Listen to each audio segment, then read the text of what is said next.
Police કોન્સ્ટેબલની પરીક્ષામાં પૂછાયેલો પ્રશ્ન જે ગુજરાતી વ્યાકરણ અને ગણિત બંનેને ભેગું કરીને પૂછાયેલો પ્રશ્ન એટલે કે જે પ્રશ્નમાં બધાને ગોટાળે ચડાવ્યા હતા. આ પ્રશ્ન મેં પણ 2025ની ભરતીમાં સોલ્વ કરેલો નથી, કારણ કે ત્યારે પરીક્ષા વખતે મને પણ કંઈ સમજાણું નહોતું. પરંતુ હાલ કંઈક આ પ્રશ્નનું સોલ્યુશન આવી રીતે કરી શકાય છે કે લઘુ અને ગુરુ જે છંદ આપણે ભણેલા છીએ એમાં માત્રા મેળસન માત્રાઓ ગણેલી છે અને એને ગુણ્યા કેટલા કરેલા છે 10. તો અહીંયા શું આપણને આપેલું છે મોકાસદાર. મોકાસદાર એટલે પહેલો અક્ષર શું છે ગુરુ. ગુરુ અક્ષરમાં કેટલા હોય 2. કા એટલે ગુરુ અક્ષર એમાં પણ કેટલા હોય 2. અને પછી સ લઘુ અક્ષર એટલે 1. દાર એટલે ગુરુ અક્ષર એટલે 2 અને ર એટલે લઘુ અક્ષર એટલે 1. 2 ને 2 4 ને 5, 5 ને 2 7 ને 1 8.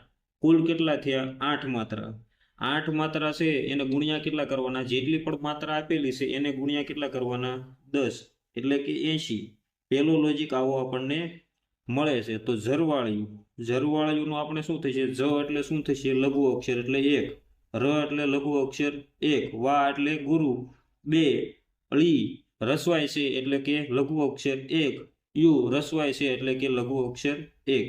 1 ને 1 2, 2 ને 2 4, 4 ને 1 5 ને 1 6. કુલ કેટલી માત્રા થઈ 6. તો 6 ગુણ્યા કેટલા કરવાના 10. તો 6 ગુણ્યા 10 કેટલા થશે 60.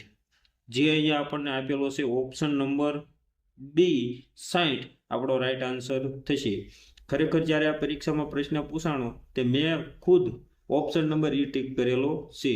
2025ની ભરતીમાં કુલ 80 માર્કનું ગણિત અને ગદ્ય ગ્રહણ હતું, જેમાંથી મેં 12 જેટલા પ્રશ્નો ઈ ટીક કરેલા છે અને મને કુલ 60 જેવા માર્ક મળેલા છે.